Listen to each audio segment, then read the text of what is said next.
Madam Chair, Mr. Superintendent, good evening. My name is Robert Caradillo. I am from Westerly. Assuming that none of you have to share lavatories or changing areas with members of the opposite sex while at work, then why must our children be forced to do this via your current transgender policy? This policy attempts to make parents think you have the best interests of all students at heart. In fact, the policy discriminates against 99% of this district's students, especially our girls, by placing them in uncomfortable, unsafe, and unfair situations. That is evil and wrong.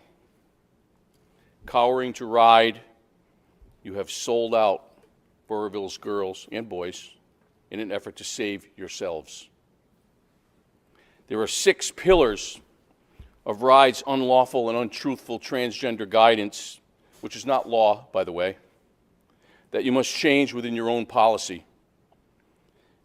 which many Burrillville parents may not be aware of. Biological boys may use the same bathrooms and locker rooms as girls, room with girls on overnight field trips, compete with girls and against girls, athletically. This policy compels teachers to use pronouns based on the direction of the student, and perhaps the most egregious of all, the keeping of secrets from parents regarding social transitioning of their own kids while at school, which is specifically referred to in your policy on page 5 of policy P6439. The section's protocol tells school officials to work with the students and the parents should a child indicate an intention to transition while in elementary school. But if it arises in secondary school, they are to work only with the student and not the parent. And there are some attorneys looking at this very closely right now, I assure you. I would strongly suggest that this policy be amended or eliminated. Your Title IX policy is unlawful rubber stamping of the current administration's attempt to erase women, and I will not allow that to happen, I promise you. Title IX was written to protect women from discrimination based on men, not men who identify as women. That is not the same thing, and you all know that. And your solicitor, if you have one, knows that as well. Get biological boys out of girls' sports. No matter how much a boy wants to be a girl, dress like a girl, think he's a girl, or want to be a girl, he will never be a girl, never. Same as girls who want to be boys, and that is nothing but truth. These policies push a vulnerable population to organizations such as Planned Parenthood, where over 40,000 girls have begun their transition with an initial dose of testosterone, leading to a lifetime of harm and pain, where suicide rates among this group actually increase. They will never reproduce.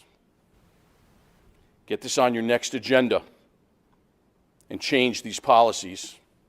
Other districts are heeding my advice and readying to do the same thing.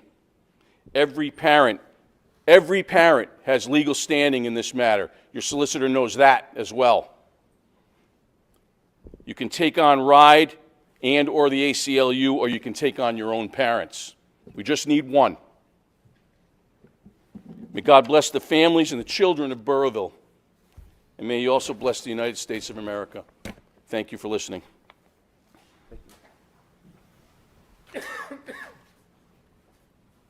Are there any other comments? Sure.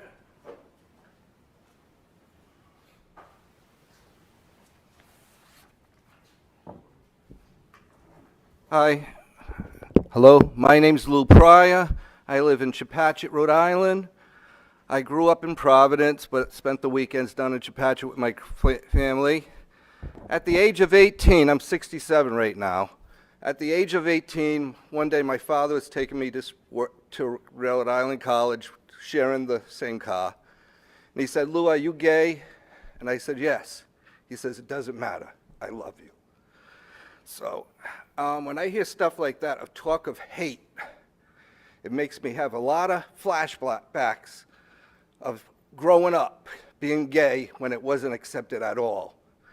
I remember a friend of mine, father owned a restaurant on Route 44, and he hung himself in front of his mother, because I remember his mother always saying she hated him because he was gay. Then I know many my other friends growing up back in Chepachet, Pontiac friends, all hanging around. A lot of them accepted me, a couple didn't. But then there was a lot of other kids suffering in the sense they weren't happy for whom they really were.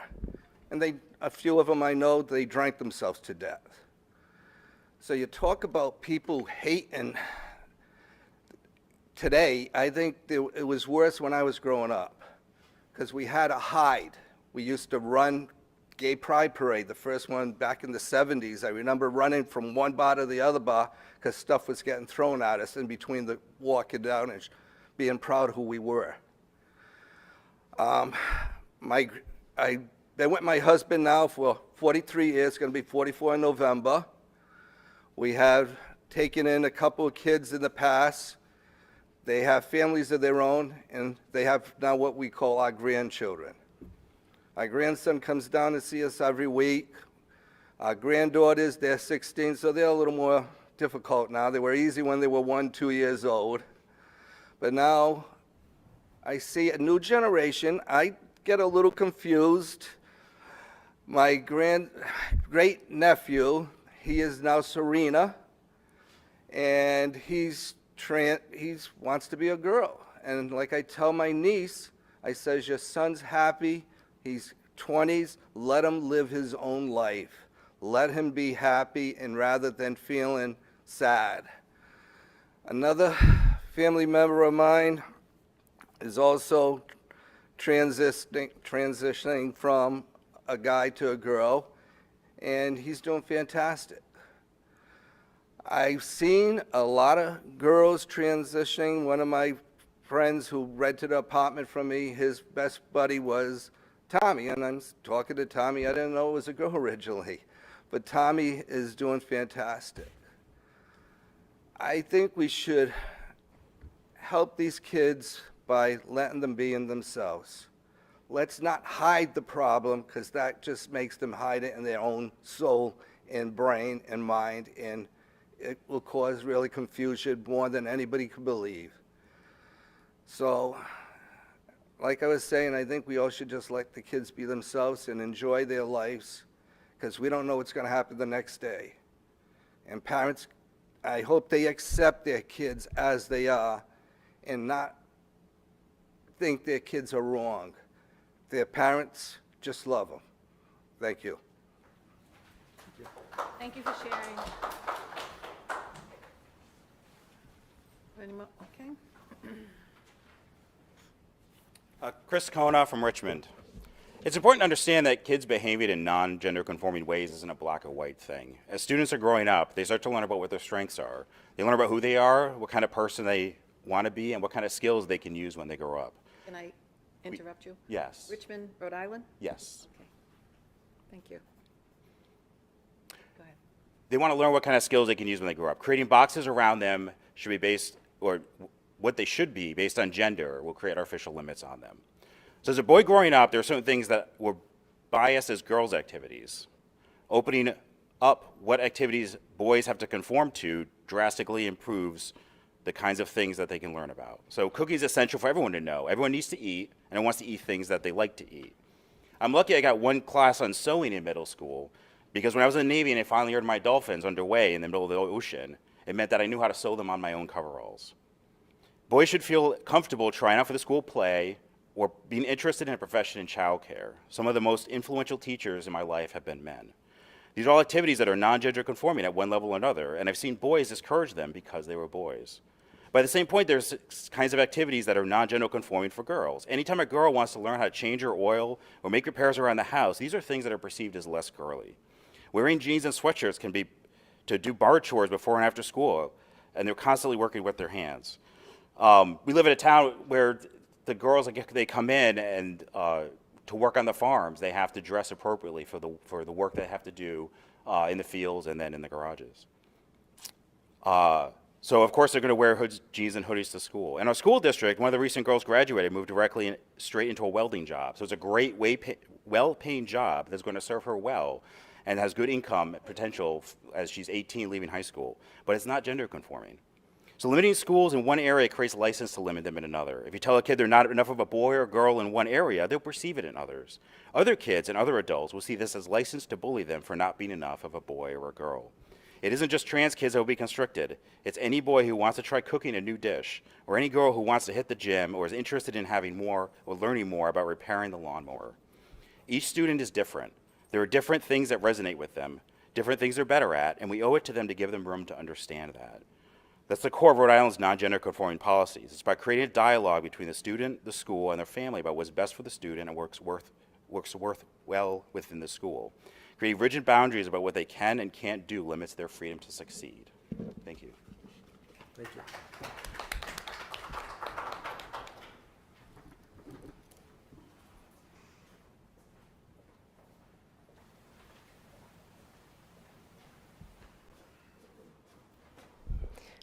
Courtney Lacey, Burrillville, Rhode Island. That's how I say, Burrillville. I'm a coach here. I coach the girls' high school hockey team. I've been a coach at this school for 18 years, and I am very, very proud to say that. And in those 18 years, I've coached a lot of girls, softball girls, hockey, and before that, I coached girls in the rec league. These kids don't have any issues with trans youth. We talk about it. You know, we have the schools has policies, right? And as a coach, I have rules and policies, and in those rules, it's not to make them a better hockey player. It's to make them a better person, and to treat people the way that they want to be treated. And if I do that as a coach, if they leave here and that's what they get from me, then I did my job as a coach. I'm proud to coach here, and I know that this school is going to do what it takes to protect all kids. And that's just what I wanted to say.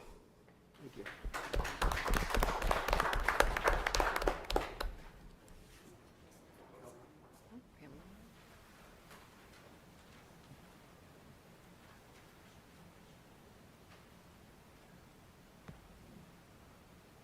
I'm Darren Collins. I'm a resident here in Burrillville.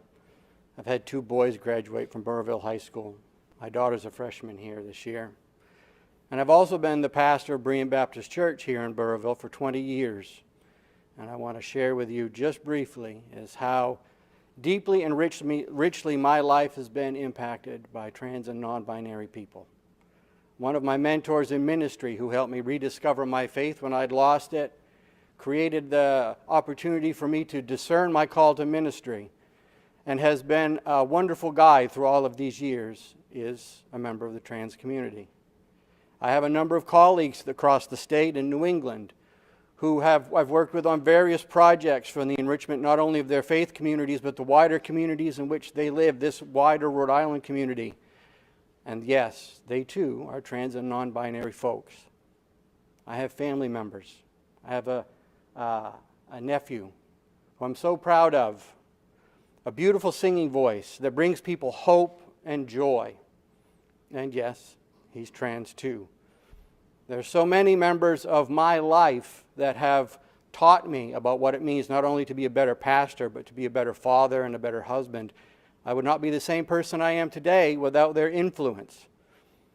There's no danger. It's only sad when we refuse the gift that our trans and non-binary neighbors are to us. We're only refusing to receive what they have to give us that makes us all better and makes our community much better. Berean Baptist Church, its friends and its members are proud of this policy. We're proud that the Burrillville school system creates a safe space for all students.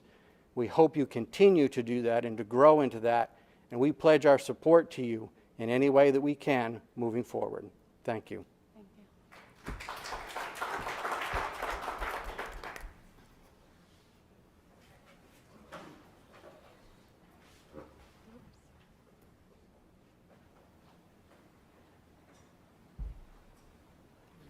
Hi, I'm Betsy Alper. I live here in Burrillville. I have been here for 25 years. I have two young adult sons who did not go through the school system. My husband's a teacher in another system, so they went with him. One of their best friends through school was, I'm a social worker as well, and this young man was over our house quite a bit, and I could tell he had a lot of trouble. I wasn't sure what it was, and could tell he was anxious. He was not, he was unhappy. And when he was in high school, he had a suicide attempt, thankfully, just an attempt. Fast forward to last year, my son's graduation party, this now young woman came. And the change in her mental health was, it was so great to see how happy, and see that she and my guys had the same connection, and she was happy, and I hadn't really seen that with her through the years. So these guidelines from RIDE are important. These are the most vulnerable population, and I appreciate that this what the school does to support all their students. Thank you.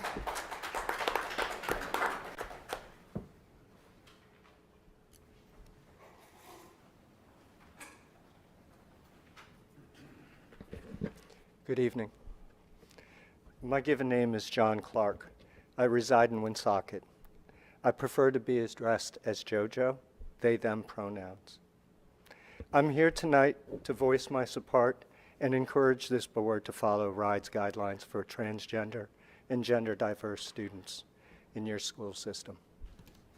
At heart, it simply extends the protection and safety set for all students. It mirrors our society's endeavors to fight discrimination, prejudice, and bigotry. I can think of no better place to start. I am 59 years of age. I conduct my life according to my experience, heart, and reasoning. It is by these tenets that I choose to stand before you and testify. I am trans. I am not evil or belong to a cult. My transition has resulted in a much richer life, mentally, creatively, socially. Some here would care for you to start a witch hunt, where there are no witches to be found. Though I do not know them well to speak of them as void of heart, I can clearly hear misdirected fear, condemnation, and persecution aimed at the innocent, which this board is charged with the protection and safety of. And for what reason are they being targeted? For their right of self-expression. Your due diligence is civically important here. I was raised in post-segregated South and know quite well how bigotry is preserved. Dehumanization, exaggerations, and ignorance reinforced by separation that the experience may never unseat the narrative. This fire is being fanned for the preservation of customs, not for the care of students today and those to come. The smoke of conspiracies and interpreted statistics we'll likely hear tonight are too vast for me to address one by one. They can only be cleared by reasoning and vetted research, which the state diligently has consciously done with the RIDE guidelines, additionally adhering to Title IX of the U.S. Education Amendment. No good path forward in history of time has ever been resolved by discrimination and isolation. I am hopeful that you choose to acknowledge the rights, protection, and existence of all students, that you support expression, and teach the existing diversity of our world uncensored. That you allow teachers their trained profession without being forced to become adjunct police for parents. By following RIDE's guidelines for trans and gender diverse students, you will lay the groundwork for healthier students in how they see themselves and treat their peers. Remain within the law of this land and perhaps encourage a more empathetic and understanding society for the future. It's your clarity and mission with heart, not fear, I am here to call upon. Thank you so much.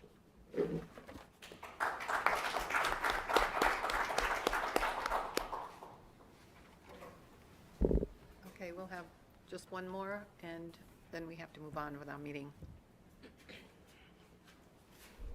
Melissa Bubble, Woonsocket, Rhode Island.